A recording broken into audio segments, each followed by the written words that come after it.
Hello everyone, welcome to the latest generation of the Ford F-150. Now, if you're a little bit skeptical, such as myself, when we first saw the images of this truck, it was hard to see the newness of this vehicle. It is based on the same frame as the previous generation, but Ford claims that 90% of the components in this truck are brand new. And in the case of the vehicle I'm testing out today, I have the Lariat trim with the PowerBoost powertrain option. It's a $5,000 upgrade in this Lariat trim, and it comes with the 3.5-litre twin turbocharged V6 that we're fairly used to at this point, and a 35 kilowatt motor in between the engine and the transmission, and a 1.5 kilowatt hour lithium ion battery pack. Now, in the case of this particular vehicle, Ford has given me a lot to talk about in the F-150. This one is loaded to the max with almost all of those unique selling features that really makes this new F-150 interesting.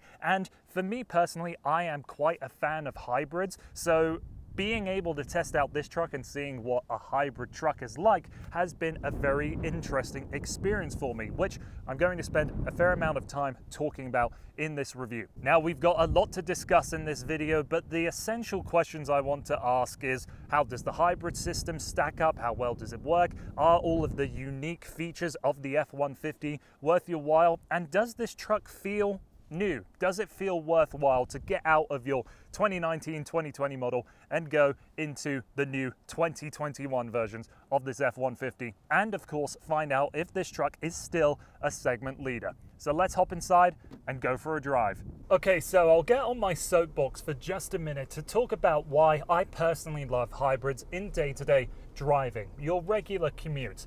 Essentially, if you drive a hybrid and you want to maximize the efficiency, use more electricity than you do gasoline, then you can turn each drive into a bit of a game for yourself. So for example, I'm coasting and hitting the brakes way sooner than what I would do in a gasoline car, because there's a little bit of an incentive for me to use up that electrical capability of this hybrid powertrain. Now, there's a few caveats to this, and some of the things that I've noticed whilst driving this F-150 is it definitely isn't as smart or as aggressive when it comes to use of the electrical system as a Toyota or a Honda. And to be fair, this is a truck. This is the first implementation of a hybrid from Ford in one of their biggest, heaviest vehicles, so I'm not going to really criticize them on that, but there are a few things here that I hope will show up when the next generation of this vehicle comes along, or there's an update with another product.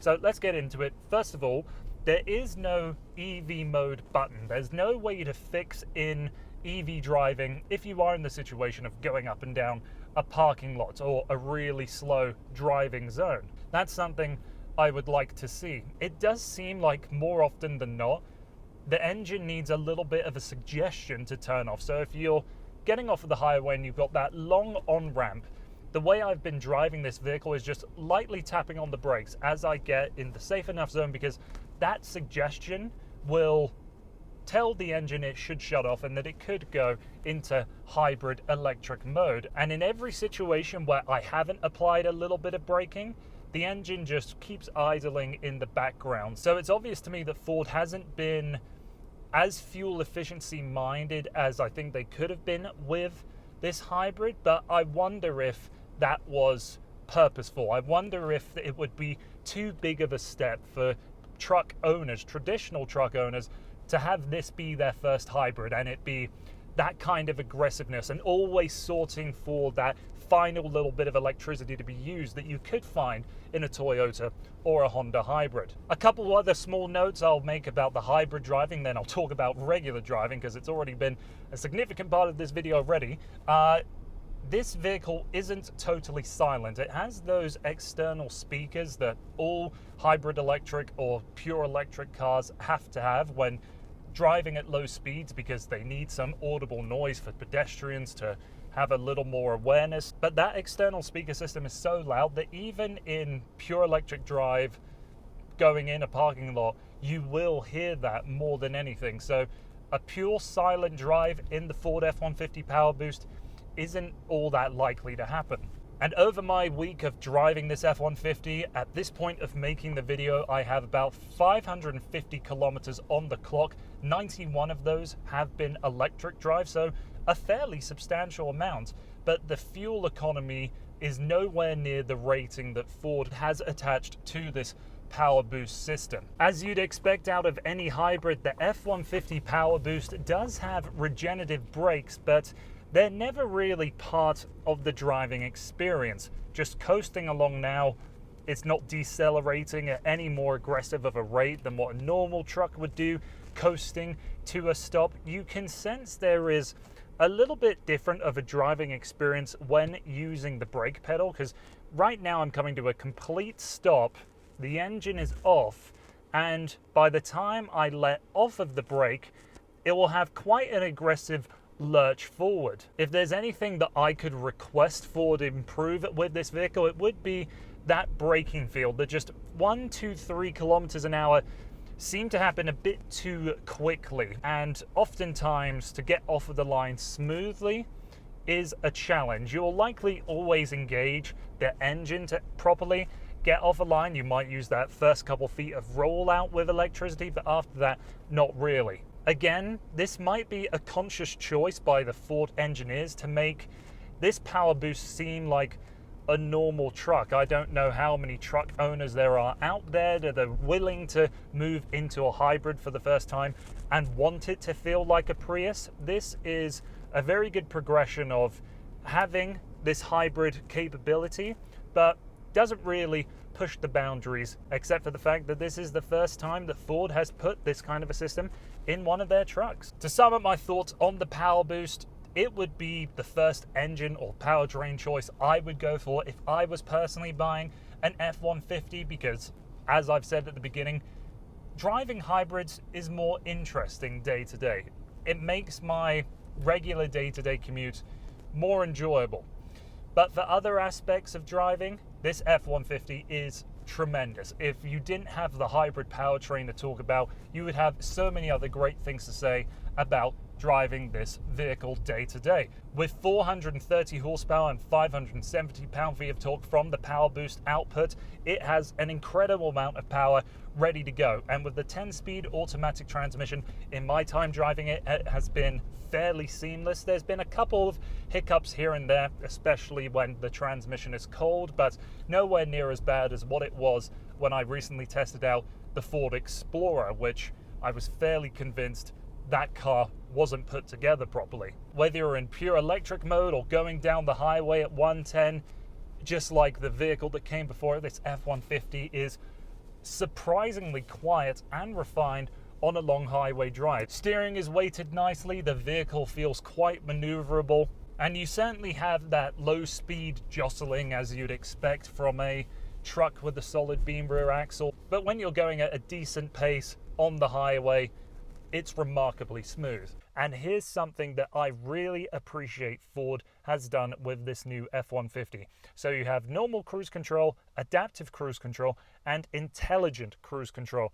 Intelligent cruise control is going to take the speed limit of what it sees on the road and immediately apply it to your given speed. Now, this sounds like a good idea if you're in a brand new part of the world, you don't know what the speed limit is, but for the situation of going through in the situation of going through a construction zone, something like that, there's all these different signs going up and the system doesn't know better than you. And I love that it's just one button press away in the systems menu to go from normal, adaptive, and intelligent. Fantastic, Ford.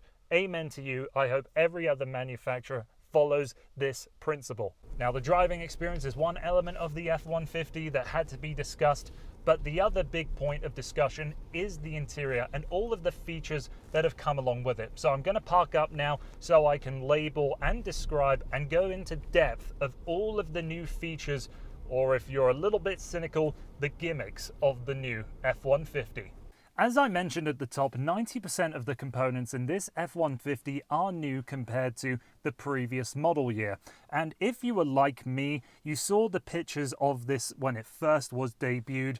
Even if you had side-by-side images, between 2020 and 2021 model years of this truck, it really didn't seem all that different. But immediately you get behind the wheel of this vehicle and you appreciate just really all the components that you are interacting with are new. And that doesn't even include the elements in this F-150 that Ford is really trying to sell to you to make it seem even newer. Some of those are gimmicks, in my opinion. Some of them are really great features. So first things I want to point out are the screens. This 12-point-inch screen in the center has to be one of the crispest, most beautiful and high-resolution screens that I have come across in any vehicle ever.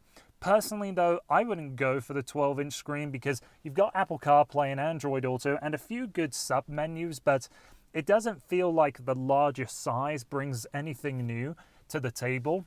But the digital instrument cluster is fantastic. Same as what I've just said, one of the best looking, crispest and high-res screens I've ever seen in any vehicle ever. You get a lot of really cool animations when you change around the driving modes in this F-150, but I'm surprised to say that there isn't as much customization in here than I was expecting. You can't change around much information that's displayed in between those two dials. I was originally a little let down by that. I would hope for a little more customization, but given just how well it works, I can let it slide.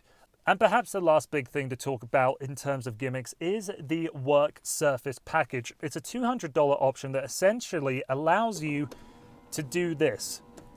You have the gear shifter that folds away nice and flat so that you can have this work surface, and I have to admit it does work well. It's got a little bit of a grippy texture, so if you put down your computer to type, it's not going to slip away. And I ate my lunch, I wrote a couple articles on this, so it does work. It serves its purpose. But where I've seen a lot of people have worries about this system is all to do with the shifter. And honestly, when you're in park, as you're in right now, look how much that shifts about in place.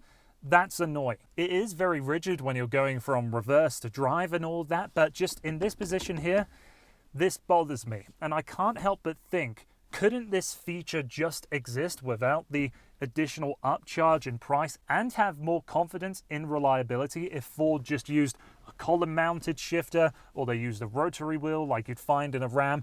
This, to me, just adds too much complication. A couple small things I also want to note. You've got a power tailgate that can raise and lower by the key fob or in the cabin. If you lift up the tailgate a little bit and you just can't close it, let's say you've got some other weight in your hand, then the system will finish the job for you and close up. Do keep in mind though that this is a very similar system to an automatic tailgate where sometimes it might fight you if you want to close up properly, and that's something I was experienced to. It was a little bit of a pain, but just come to accept it with all of these systems really. Something that I really think can't be branded as a gimmick though is the new ProPower onboard feature of the new generation of F-150s, turning this truck into a mobile generator. Now there's 3 different power outputs for this system. You have a 2 kilowatt, a 2.4 kilowatt, and a 7.2 kilowatt. And Ford does you the favor of actually showing you what you could use for each different power output. As standard with the hybrid, you have that middle power range, and this one is optioned up to the 7.2 kilowatt system. The interior in general though is honestly fantastic. It doesn't have quite the material quality of all the new Ram 1500s, but I haven't ever been in an F-150 that has this good of build quality and with all of the elements really fitting together so well. You've got plenty of storage in the center console. Down here you can happily hide away your phone, and there's some big cutouts along the transmission tunnel.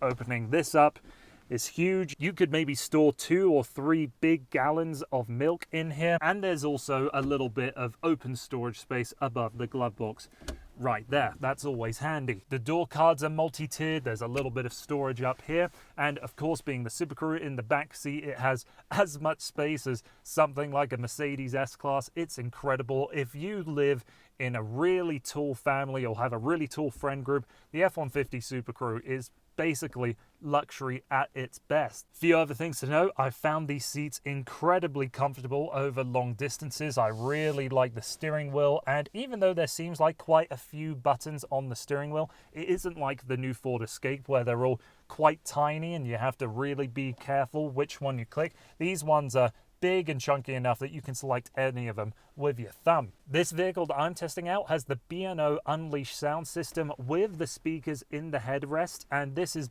by far the best B&O system I've ever heard in any Ford product. Most of them are kind of middling, they're okay, not great, but this really, really stands out. So with an interior that, in my opinion, is built incredibly well, and in this example has all of the features, it does make more sense to step up to the 2021 version of the F-150 if you're looking for a brand new truck. But if you don't particularly care for the screens, this work surface, the sound system, all of the upgrades that come along with the F-150 in this generation, then I think you will be just as happy in this as you will be a 2020 version or any of that generation of F-150. Those interiors are built well, they feel solid, but I have to admit that being in here, it really does feel like a new product, and I think how well it's all integrated is really going to get some people attracted to this new generation of vehicle. So let's step outside and I'll finish up my review of the F-150.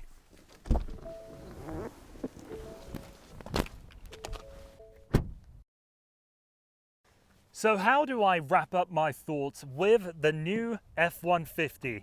If you're in the position that you need an F-150 and maybe you don't have the budget to justify for a 2021 model, or there just aren't enough at your local dealership, then I don't think you're going to be stepping down in any way to go for the 2020 or around the model year of this truck.